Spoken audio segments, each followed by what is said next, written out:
gumagamit ng online delivery service, ingat at baka mabudol kayo. Gaya na lang na nangyari sa isang babaeng nagpadala ng mamahaling camera. Imbis na ihatid ang item, tinangay ito ng nabook na rider. Alamin ang bagong modus sa Frontline Report ni Faith Del Mundo.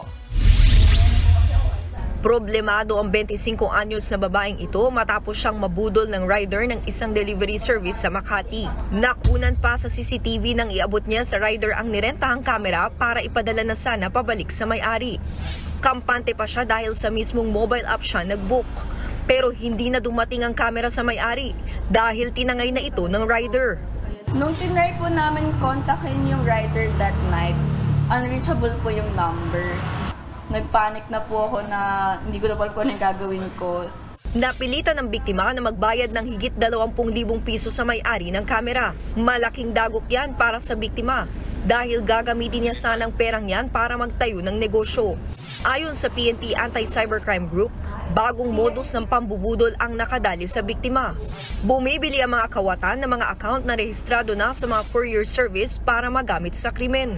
Paalala naman ng mga pulis, kung mag-transact man tayo online, kailangan po natin mag-ingat, maging mabusisi po tayo. I-check po natin yung ID ng rider kung katulad ba ito dun sa platform na ginamit. And then sa vehicle na ginagamit nila, red flag po pag magkaiba. Nagbabala naman ang PNP ACG na posible ring managot ang courier service kung saan nag-book ang biktima. Sa Consumers Act, if I'm not mistaken, they will be liable since kung kayo po ang isang platform na nagkakandak ng ganitong klaseng delivery, ay dapat i-secure nyo din yung best interest ng mga customers ninyo.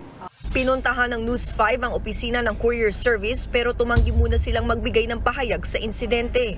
Tinutugis na ng mga otoridad ang magnanakaw na rider. Maharap siya sa kasong swindling estafa in relation to cybercrime law. Nagbabalita mula sa Frontline, Faith Del Mundo, News 5.